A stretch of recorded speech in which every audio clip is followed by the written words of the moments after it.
Hey everyone, welcome to the program WRSA Radio. I am your host, Grenadier One. As always, I hope you're having a good week.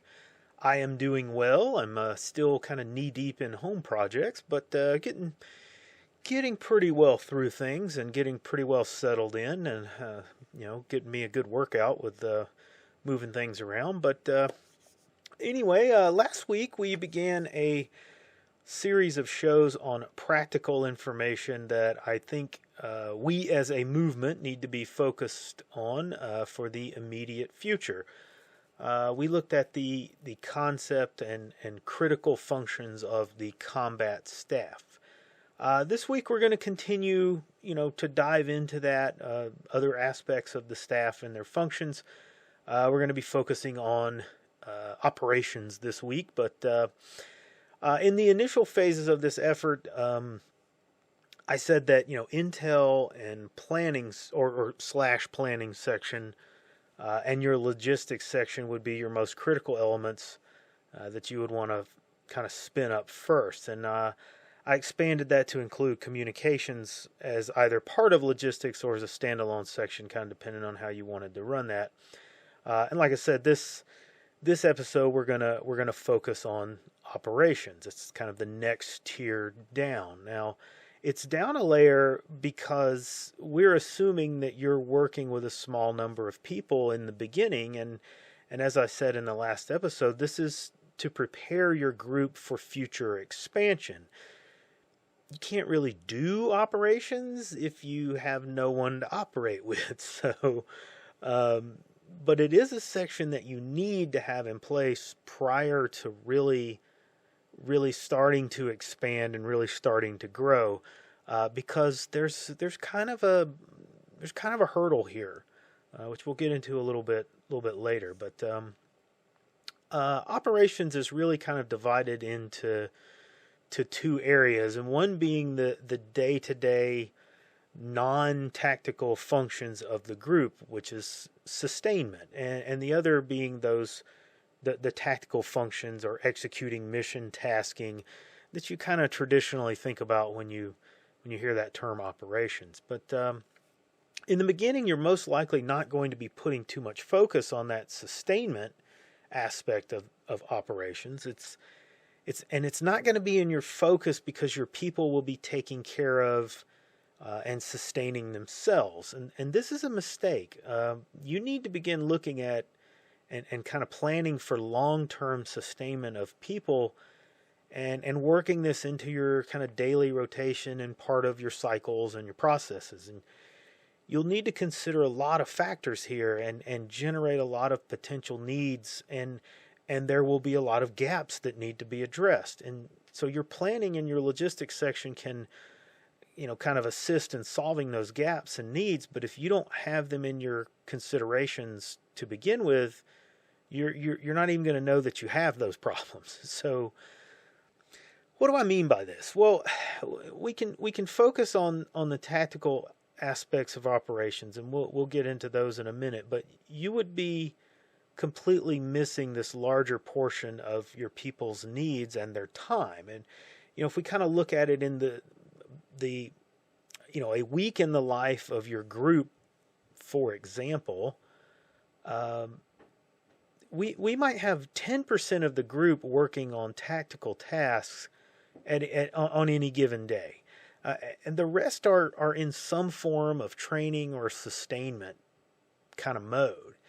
And the 10% are going to garner a lot of focus, which is true, and it's accurate, it's correct. That's the way it should be.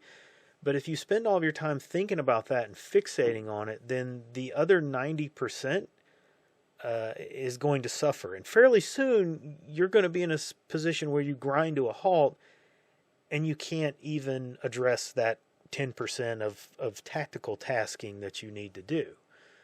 So your operations section is tasked with those tactical considerations and running them, 24/7. But they also need to be dealing with sustaining your people and training them so that they can do those tactical tasks. And what that means is food and lodging and hygiene and sanitation, and as well as your regular sort of day-to-day medical needs and and any emergency medical needs. And that's a pretty big order there.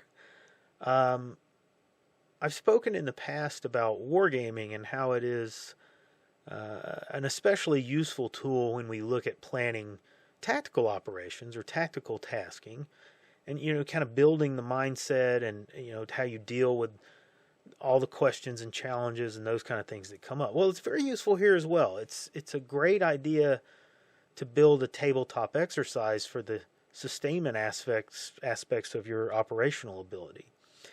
How do you supply yourself? How do you deal with medical casualties? How do you deal with human waste? All these things are terribly important, and to begin, to being able to gather people in an area and support them. These are things that you have to know and be able to deal with. If you plan on doing anything larger than 5 or 6 people, let's put it that way. Now, you've probably already looked at a lot of these things for your family. You put your time and your wealth and your effort into addressing them. If you are a prepper or you do any kind of preparedness things, these are the kind of things that you've probably already put a lot of thought into. So you should have some experience here, and you should not feel like you're just completely out of your depth, or I'm talking in Greek or something.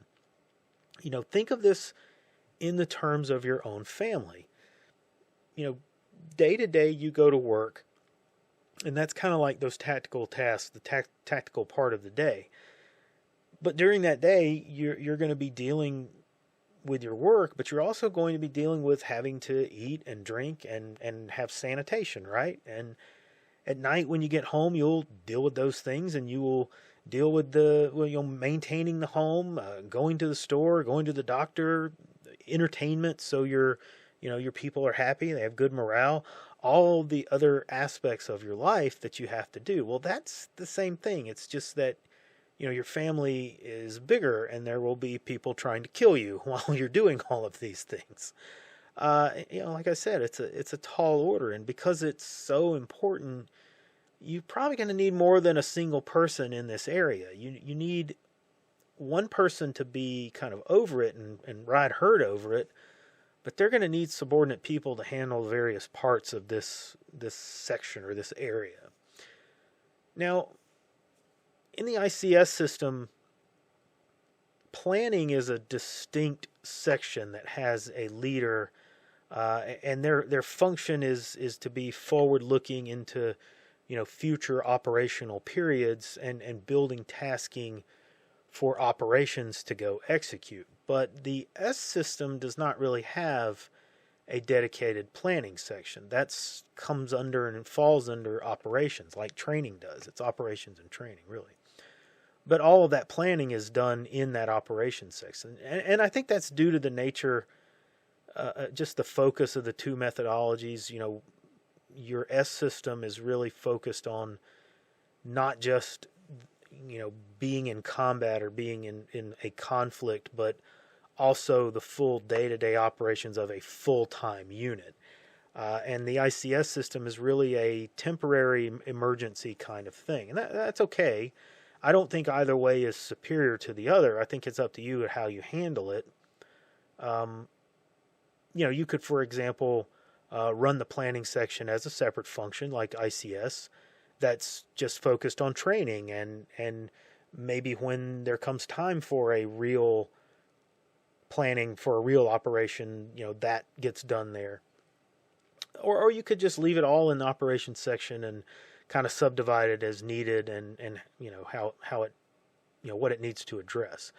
I think having a dedicated planning person is how I would want to do it, but that's up to you and your people who you have available to you. Maybe still have that person being under operations. Again, it's just either way you do it, though. Planning is a significant aspect of the functionality of the staff, so make sure whomever you recruit for this is kind of up to the task.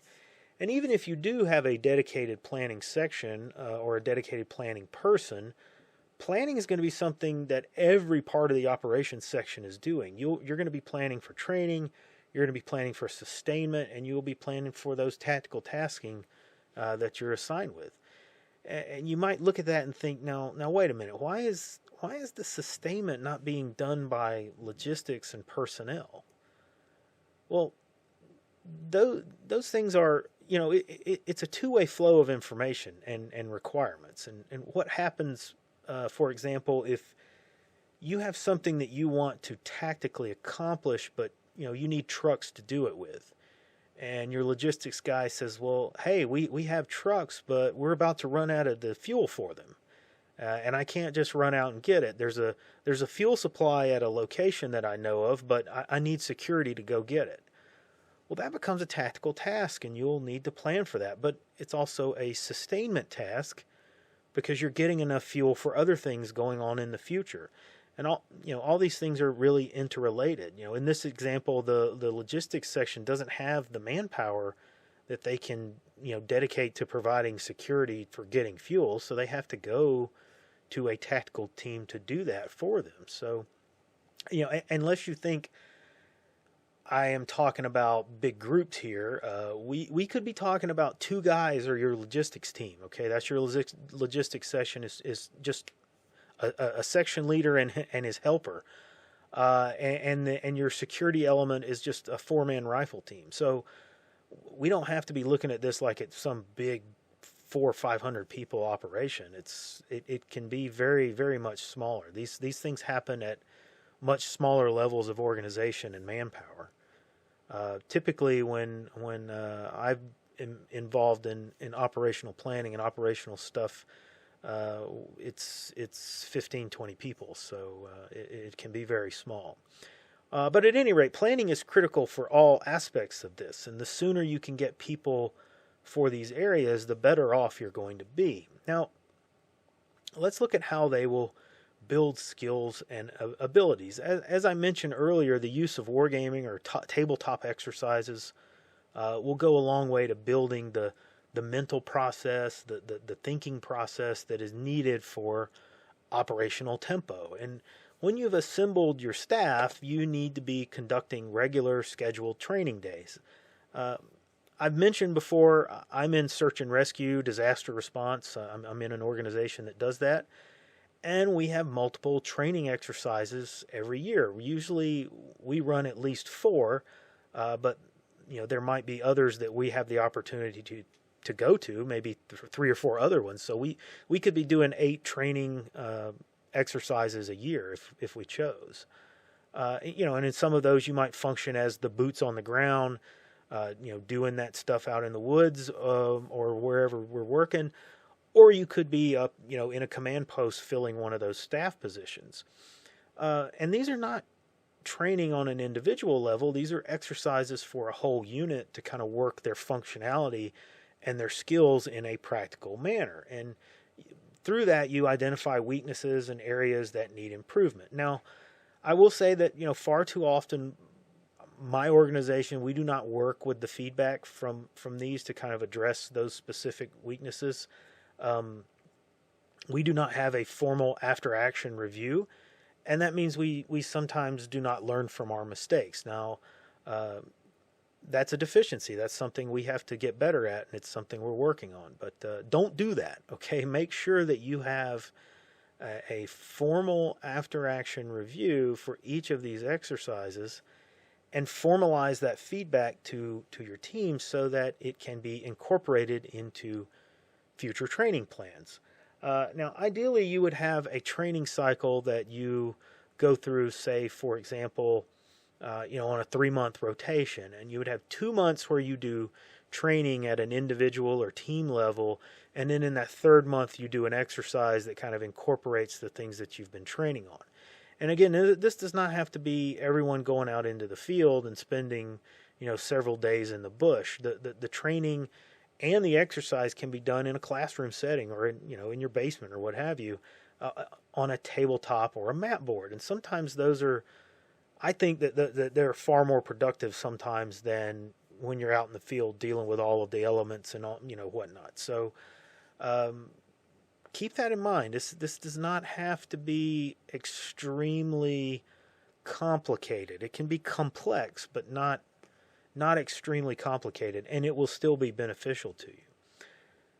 And of course, you still need to go out in the bush. You still need to experience that. But maybe that gets done more in the future when you've got more of those tactical teams that you can actually go put a plan together and execute with, right? So, keep that in mind. I would try to work at least one time out in the field for your people as soon as you can. But play that by ear. How do you organize these tabletop exercises and this training? Well, your operations section will be in charge of decision making and working your good guy team. You'll have your intel section kind of run and make decisions for the bad guys in the exercise, but operations is your good guys. So, and if you really want to even get more formal, like your logistics section can be the referee. In how you do this, it can be as simple as having both of the teams separate into different rooms with their own maps, while your referee stays in a central room with the main map. And then you conduct the exercise by giving them tasks and having them plan and provide you their solutions to, whatever problem you've presented them with. And you compare those and determine, where there would be conflict or interaction. You can have the section, the teams come in and go over things over the main map with you. Send the operations team in. They go over, hey, this is what we're going to do, and then go out and then bring in your bad guys, your intel guys, and say, okay, this is what you're presented with. What's your solution or your reaction to it? Those kind of things. And just wherever you have that conflict or interaction, then you go back to each of them and you have them alter and react to that changing situation. It's kind of a role playing to some extent, but what you're trying to do here is just generate decision making and problem solving. And you use markers on the map to kind of represent the progress of units or how they address situations and whatnot. And you can get really detailed with this, or keep it at a high level and just kind of randomly determine how things work out and what happens when you have two units, for example, that run into each other. That's all up to you. But anyway, that's kind of how exercises would work out. But what about training? Because training is different than an exercise, like I said. Well, you do the same thing, but this time for training, have everybody be on the same side. You present them with a tactical situation, or as I mentioned before, a sustainment situation. And you might give them a map, or you might just give them some lists and information. Give them as much starting information as you like, or you don't always know what you're going to need. So just whatever you think is sufficient for them to do their job, or maybe there's an area that you want to say, hey, you don't know this information. How are you going to find that out? But then you have them build a plan, and when they have a plan together, give them a set time. I want you to put together a plan, go through the decision-making process, and then brief it. Conduct a briefing to everybody on that plan. And at that point, you can begin to walk through the execution of the plan, and at key points, just kind of present them with a problem or something that causes them to make a decision. Like, oh, okay, well, as you're moving up to this point at night, this particular unit gets lost. This team gets lost, and they find themselves 200 meters off of course. What do you do now? This kind of thing. Just work through potential problems and have everybody just kind of go through that decision making and how they react to these changing situations. And you can do this as a team or even at an individual level. So each person conducts a briefing of their plan, and then you decide whose plan you would execute and go through. So there's a lot of different ways to do that, and you can kind of work with your people and figure out what they like the best, or what you've seen think is the most productive, and figure out how to go through from there. But this is how it's done, and it's a very valuable tool for learning. Just having people learn to conduct a briefing and then to do an after action is extremely helpful. Like I said, as the organization I work with, we lack a formal after action review, but I'm working to make sure that it's part of what we do when we have our training and exercises, even if it's an informal one, but because it's just that important. And an after action is not a okay, let's just sit down and say the 3 up and 3 down, or what we called in the Scouts, in Boy Scouts, we called it roses and thorns. What went good and what went bad, and what do we sustain, that kind of thing. That's not what it is. It is a formal walkthrough of, this is the plan. Is everybody aware of what the plan was? Was there some mystery that you were not aware of that caused a problem? And then you go through step by step by step of, okay, well, everything went to plan until we got to this point here. Okay, well, what happened? What caused that? And when you determine those things, then you have to, figure out, okay, this was the cause of the problem. Here's a solution, or we need to figure out a solution and task that to an individual. Okay, figure out a solution to this so that we don't have this as a problem in the next time we go around. Okay, that's more of the formal after action. And you can watch some good material on that on the One Shepherd YouTube channel, Dr. Larson's YouTube channel. As I've pointed out before, he has some good information about that. Now, as you can hopefully tell, this is a very important area, operations, but it requires you to have some people to properly implement it. You've got to get them now so that you can get them into this rhythm and this tempo as soon as you can, and get that training schedule kind of worked up. Because I don't think we have much time. I hope I'm wrong and just being kind of overly pessimistic, but I believe that this winter will be a problem, and we're going to see a significant escalation in things. It's going to get worse. So we don't really have a whole lot of time to waste. Now, that's all the time that I have today, speaking of time. Like and subscribe. Come see us over on Gab and the Mothership, and I will see you on the next episode.